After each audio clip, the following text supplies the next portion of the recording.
গাছে কোনো ফুল ফল হচ্ছে না, ঝরে যাচ্ছে, তাহলে আজকের এই ভিডিওটি আপনার জন্য। হ্যালো এভরিওয়ান, আসসালামু আলাইকুম। কেমন আছো তোমরা সবাই? আলহামদুলিল্লাহ, আমি তো আছি অনেক ভালো। আশা রাখছি তোমরাও ভালো আছো। ডে বাই ডে আমার হাতটা আরও বেশি খারাপ হয়ে যাচ্ছে। সার্জারির পর প্রায় 2 মাস হয়ে গেছে। এখন দিনের পর দিন হাতটা ব্যথা বেশি বাড়ছে, আর ভিতরের মাংসগুলো ক্লট হয়ে যেন শক্ত হয়ে যাচ্ছে। তাই গাছের প্রতি কনসেন্ট্রেট যে করব, আসলে সেটা হয়ে উঠছে না। এত লাভলি ভিউয়ার্সের কমেন্ট যে আপু তুমি বরাবরই বলো যে গাছে এই সারটা দিবা, এই সারটা দিবা পাকা কলা দিয়ে, তুমি কখনোই বলনি যে আমরা রাইট ওয়েতে কিভাবে বানাবো। আসলে অনেক কিছু এত প্রশ্ন এসে জমে গেছে যে আমি শেয়ারই করতে পারছি না। আমার নিজেরই আসলে শরীর ঠিক আছে, মনটাই ভালো লাগে না হাতের জন্য। যে সার্জারির পর ভালো হওয়ার কথা, প্রথম 1 মাস ভালো ছিলাম, 1.5 মাসই ভালো ছিলাম। লাস্ট 2 উইকস 2 সপ্তাহ যাবত না আমার হাতের যে সেলাইটা আছে না, এই যে দেখো, আমি একটু তোমাদের দেখাচ্ছি, জানি প্রতিবার দেখতে তোমাদের বিরক্ত হতে পারে। এই যে যে সেলাইটা ঠিক আছে, এই যে যে সাইডে মাসলগুলো, এগুলো অনেক বেশি পেইন, এই জায়গাটা পেইন, শেষের এই জায়গাটা পেইন। সো ওভারঅল আমি খুব একটা ভালো নেই মানসিক দিক থেকে। তো তোমাদের এত বেশি প্রশ্ন, আমার প্রায় মানে মাঝামাঝির দিকে, এখন আসলে এই ভিডিওগুলো শেয়ার না করলে তোমাদের সাথে অনেক কষ্ট হবে। গাছের ফুল ফল ঝরে যাচ্ছে, লাউ আসে হলুদ হয়ে পড়ে যায়, শিম গাছের ফুল সব ঝরে যাচ্ছে, করলা গাছে কোনো ফুল আসে না, ছেলে ফুলো না, মেয়ে ফুলো না। কি করব আপু? চলো আজ আমি যে খাবারটা বানাবো মনোযোগ সহকারে দেখবা এবং সমস্ত বন্ধু বান্ধবের সাথে শেয়ার করবা, এতে করে এই সামারে তাদের এতটুকু হলেও উপকার হবে। আমি যে ম্যাজিক দ্রবণটা এখন বানাবো, তার মানে হচ্ছে ম্যাজিক ফার্টিলাইজার, যেটা যার ফলে তোমাদের এই সমস্ত প্রবলেম সলভ হয়ে যাবে। এতদিন মুখে বলে এসেছি, শুনতে শুনতেও তোমরা অনেকেই বোঝোনি। তাই আমি নিজেই কলা কিনে এনে, ঠিক এভাবেও কিনতে পাওয়া যায় অনেক সময় শপে, দেখা যায় একদম ঝলসে পড়ে গ্রোসারি শপগুলোতে, বিশেষ করে ইংলিশ শপে কখনোই পাবা না। আমি ঘরে এনে পাকিয়ে ঠিক এই পজিশনে নিয়ে এসেছি শুধু তোমাদের জন্য। জাস্ট পাকা কলা ঘরে 2 দিন রেখে দিলেই কিন্তু এই অবস্থায় চলে আসে। এরপর এই যে দেখো, এখানে আমি পুরোপুরি 1 লিটার পানি নিয়ে নিয়েছি। 1 লিটার পানি নিয়ে এটা এতই পাকা যে অনেক বেশি, দেখো তাক ঝামের কিন্তু কোনো প্রয়োজন নেই। এই যে দেখো, এখন আমরা কি করব, হাতের সাহায্যে, আমি প্রতিবার ভিডিওতে বলার পরেও অনেক আপু ভাইয়ারা প্রশ্ন করেছে যে আপু ভিডিওটা বুঝতে পারছি না, প্লিজ আমাদের সাথে ডিটেলসে একটু শেয়ার করো। তা আজ আমি দেখো ডিটেলসেই শেয়ার করব। এই যে 1 লিটার পানিতে 2টো পাকা কলাই, আমি কলাগুলো দেখো চটকে চটকে দিচ্ছি। খোসা কিন্তু তুলে ফেলবো না, খোসাটাও আমি এই পানিতেই কিন্তু ভিজিয়ে রাখবো। যেহেতু এখানে আমার 1 লিটার পানি দেওয়ার পর এই পরিণতি হয়েছে, আরও যেহেতু বেশ কিছু উপাদান মিশাবো আমি, তো সেই ক্ষেত্রে আমার পানিটা ওভারলোড হয়ে যাবে। তাই এই যে দেখো, বড় কোনো পাত্রে বা ড্রামে তোমরা এই কাজটা করতে পারো। এখন ভালো করে দেখো আমি চটকে নিচ্ছি, খুবই ভালো করে কিন্তু চটকে নিতে হবে। এই জিনিসটা তোমাদের অবশ্যই মাথায় রাখতে হবে, আমি যেভাবে দেখাচ্ছি ঠিক সেভাবেই করতে হবে। সুন্দর করে চটকে নেওয়া হয়ে গেছে। এখন আমি যে কাজ করব সেটা হচ্ছে যে আমার এখানে 2টি আমের খোসা আছে, পাকা আমের খোসা। বর্তমানে সবার ঘরে ঘরে এখন আম আছে, গাছে আম আছে। যারা ইউকেতে বলো, ইউরোপ বলো, বাংলাদেশ বলো, পৃথিবীর যে কোনো প্রান্তে এই পাকা আমের খোসা কিন্তু সবার ঘরে ঘরে আছে। এখন বলতে পারো যে যাদের কাছে পাকা আমের খোসা নেই, এটা অস্বাভাবিকের কিছু না। পুরো সামারের এই সময় দেখো আমার কাছে পাকা আমের খোসা এসেছে। গত বছর কিন্তু মে মাস থেকে আমার ঘরে পাকা আমের খোসা ছিল। তোমরা গ্রোসারিতে যেই আমটা কিনতে পাও, মানে টেস্কো, লিডল, আলডি, বিভিন্ন ধরনের তোমরা যে সব থেকে আম কিনে খাও, সেই আমটা যখন পেকে যায় সেই খোসা দিলেও হবে। আমাদের বাংলাদেশেও আমের খোসাই যে হতে হবে এমন কোনো কথা নেই। এটা হচ্ছে আম্রপলি আমের খোসা। তো যাদের কাছে একদমই আমের খোসার কোনো ব্যবস্থা নেই, তারা যে কাজটা করবা, অ্যাপসম সল্ট মিশাবা। তবে সেটা কখন, কতটুকু পরিমাণ সেটা বলবো আমি পরে। এইভাবে মিশিয়ে এখন রেখে দিব পুরোপুরি 24 ঘন্টা। ফিরে আসবো 24 ঘন্টা পর। ফিরে এলাম পুরোপুরি 24 ঘন্টা পর। দেখতেই পাচ্ছ যে আমাদের পানির কালার সম্পূর্ণ চেঞ্জ হয়ে গেছে। এখন আমরা এই 24 ঘন্টা পর আরও একবার চটকে নিব ভালো করে, যেন যত কলা আছে বা আমের খোসার যত এলিমেন্ট আছে ভালো করে যেন পানির ভিতর মিশে যায়। চটকে নেওয়া হয়ে গেলে এগুলো ভালো করে ছেঁকে তুলবো, এমন নয় এগুলো ফেলে দিব। পটের মাটি ফাঁকা করে সেই মাটিতে অথবা বেডে যেখানে গাছপালা আছে ফাঁকা করে আমরা এই জিনিসগুলো দিয়ে দিব। ধীরে ধীরে ডিকম্পোস্ট হতে থাকবে আর গাছে লাগতে থাকবে। যেহেতু এখন সরাসরি আমরা কম্পোস্ট বানাচ্ছি, তাই এটাকে ছেঁকে নেওয়া খুব জরুরি।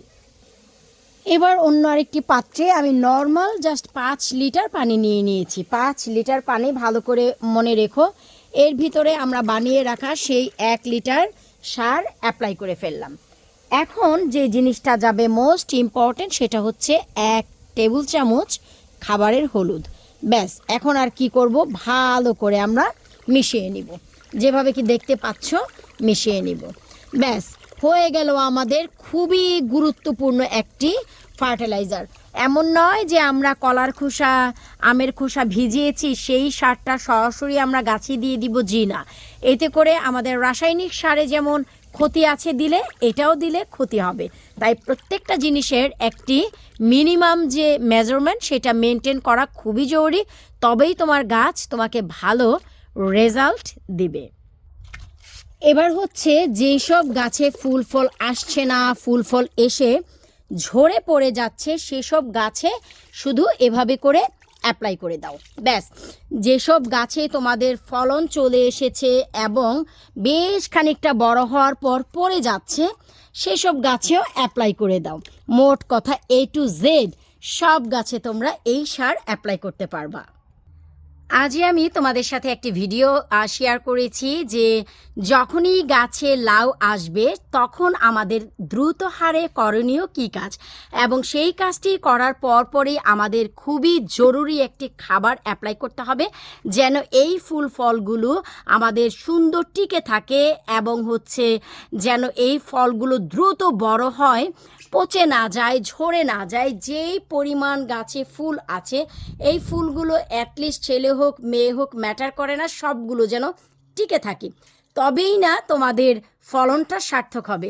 আর এই সেই গুরুত্বপূর্ণ সেই খাবারটা যেটার কথা আমি বলেছি, এবং যেই খাবারটা আমি 24 ঘন্টা আগে থেকে বানানো শুরু করেছি। আমি জানি যে আজকে এই ভিডিওটি শেয়ার করার পর আমার খাবারের প্রয়োজন আছে, যেন আমি আজকে এই রৌদ্র যখন পড়ে গেছে তখন যেন অ্যাপ্লাই করতে পারি। পরাগায়নের পর খুব সুন্দর করে আমার লাউগুলো বড় হচ্ছে, কিন্তু আমি যেহেতু উপরের দিকে দেখতে পাচ্ছি না যে একই ডালে এই সব লাউগুলো কিনা, সেগুলো পরে চেক করব। যদি দেখে একই ডালে, তাহলে মাঝখান থেকে যদি কোনোটা দুর্বল থাকে সেটা আমি কেটে ফেলবো। আর ওই যে দেখো, ওইটাও কিন্তু সুন্দর বড় হচ্ছে। আর মাথার ফুলটা কিন্তু যখন সকালে ভিডিও করেছিলাম তখন ছিল না, এখন যেহেতু হয়েছে, এখন এটাকে আমি সুন্দর পরাগায়নও করে দেব। খুবই চমৎকার করে এই যে দেখো গাছের গোড়ায় বা গাছের সাইডে অ্যাপ্লাই করে দিব, কারণ হচ্ছে এখানে কিন্তু শিকড় মাটির নিচ পর্যন্তই চলে গেছে। ব্যাস, এভাবে করে এই সার প্রত্যেকটা গাছে আমি এখন অ্যাপ্লাই করব। একটা জিনিস অবশ্যই মনে রাখবা যে তোমাদের গাছ যখন একটু নির্দিষ্ট বড় হবে তখনই তোমাদের নাইট্রোজেনের পরিমাণটা কমিয়ে দিতে হবে। যখনই এরকম ফুল ফল আসা শুরু হবে তখনই তোমাদের ঠিক এই পটাশযুক্ত যে খাবারটা, পুরোপুরি পটাশ, এখানে কিন্তু কলার খোসা নয়, পুরো পাকা কলাটাই আছে, ভরপুর পটাশ। তো এই জিনিসটা পাওয়ার পরপরই তোমাদের ফুলগুলো টিকে যাবে, ফলগুলো হলুদ হওয়া থেকে বেঁচে যাবে, এবং ফলের সাইজটা খুব সুন্দর দ্রুত বড় হবে। তো এই জিনিসটা মনে রাখবা, অবশ্যই এই খাবারটা অ্যাপ্লাই করবা। তোমরা সপ্তাহে একদিন ব্যবহার করতে পারবা। এটা কিন্তু আমি যেমনকি বললাম যে অর্গানিক সার বললে এটাকে অবহেলা করবা না। যা রাসায়নিক সার সপ্তাহে একদিন ব্যবহার করি, অর্গানিকটা আমরা প্রতিদিন ব্যবহার করতে পারবো, জি না। এটাও সপ্তাহে একদিনই ব্যবহার করবা, কারণ এটা খুবই একটা ইম্পর্টেন্ট গুরুত্বপূর্ণ সার, যার ফলে আমি আসলে এইরকম সফলতা পাই, ভুরি ভুরি খুবই ভালো লাগে। তোমরা সবাই জানো যারা রেগুলার আমার চ্যানেলে ভিডিও দেখো, মে মাসের 4 তারিখে 7 তারিখে আমি লাউ গাছ বাহিরে দিয়েছি। আমি গ্যারান্টির সাথে বলতে পারি ফুল ইউকেতে আমার মতন কেউ দেয়নি, কারণ 4 তারিখের পর ইউকেতে যে একটা উইক গিয়েছিল, খুবই জঘন্য একটা সপ্তাহ গিয়েছিল, যেখানে ঝড় তুফান সাইক্লোন সব দুর্দান্ত যে বাতাসটা ছিল, খারাপ ওয়েদার সেটা গিয়েছিল। আমি কিন্তু বাহিরে দিয়ে দিয়েছিলাম, কারণ তোমরা সবাই জানো যে আমার হাতের সার্জারি হবে মে মাসের 14 তারিখে। একথা চিন্তা করে আমি 4 তারিখে কিছু, 7 তারিখে পুরো গাছ আমি দিয়ে দিয়েছিলাম, যার ফলে দুটি 5.5 ফিটের দুটি হাজারি লাউ মরে গিয়েছিল, টেনে তুলে ফেলেছিলাম। দুইটাই আমার কাছে বিন্দু লাউ অবশিষ্ট ছিল, দুইটা লাউই আমার মরে গিয়েছিল, আমি টেনে তুলে ফেলেছি। যার ফলে আমি কিন্তু ওই যে দেখো সাইডে ছোট্ট একটি মেন মাটিতে মনের সান্ত্বনার জন্য আমি ওই যে দেখো ওই কচু গাছটার পাশেই, ওই যে আমি একটু দেখাচ্ছি, কইরে বাবা, ওই যে দেখো ছোট্ট একটি গাছ দিয়ে দিয়েছি, জাস্ট মনের সান্ত্বনার জন্য যে আমার বাগানেও একটি বিন্দু লাউয়ের গাছ আছে, দ্যাটস ইট।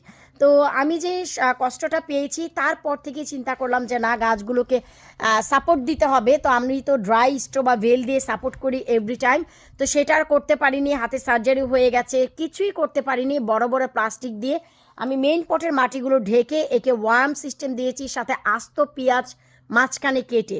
তো যার ফলে মাটিতে কিছুটা মানে উত্তাপ যে জিনিস ওটা তৈরি হয়েছে, গরম, যার ফলে আমার লাউ গাছগুলো সারভাইভ করে গেছে। এরপর থেকে আমি ডাইলুটেড যে চা বানাই বা ফর্মুলেক্স যে আমি বানাই ঘরে, সেই জিনিসগুলো সুগার দিয়ে, চিনি দিয়ে যে ফার্টিলাইজার, সেইগুলো দিয়ে আমি আসলে এই কাজ করেছি। আজকে বেশ কিছু কমেন্ট আমি দেখেছি যে আমরা অনেক ভিডিও দেখি কিন্তু তোমার গাছপালাগুলো অসাধারণ। কথাগুলো শুনে মন প্রাণ একদমই ভরে ওঠে তোমাদের এইসব কথা। আশা করব তোমরাও ঠিক এইভাবেই ফার্টিলাইজারটা বানিয়ে গাছে প্রয়োগ করো, দেখবা তোমাদের মাচাও ঠিক এইরকম অল্প দিনের ভিতরে ফল ফুলে ভরে উঠবে। আর সবুজের যে সমাহার, সেই জিনিসটা দেখো কি পরিমাণ সবুজ। আমি কিন্তু নিচের দিকেও এবার লাউ গাছ দিয়েছি, এর আগে বেশ কয়েকটা ভিডিও আমি শেয়ার করেছি, এখন আর বলছি না। অনেক আপুরাই জানতে চেয়েছো যে আমি যে ফার্টিলাইজারগুলো বানাই সেগুলো কি শুধু লাউ গাছের জন্যই নাকি? না আপু, আমি এই খাবারটাই কিন্তু এই যে দেখো এই লাউ গাছে বেগুনের গাছে দিয়েছি। মানে আনবিলিভেবল হলেও কি পরিমাণ বেগুন এসেছে তোমরা দেখো। মানে একদম ঝাঁকে ঝাঁকে যাকে বলে, উপর থেকে নিচ পর্যন্ত, এই যে দেখো উপর থেকে নিচ পর্যন্ত কি পরিমাণ ফুল। আমি এইটুকু গ্যারান্টি যে আমার এই বেগুনগুলো হবে, এবং এই যে দেখো হচ্ছে খুব সুন্দরভাবে। এই যে ওইটা পাতা সন্না, এই যে দেখো বেগুনগুলো বের হচ্ছে, বের হলেই বুঝতে পারবা। ওই যে দেখো বেগুনের সমাহার দেখা যাচ্ছে, আলহামদুলিল্লাহ।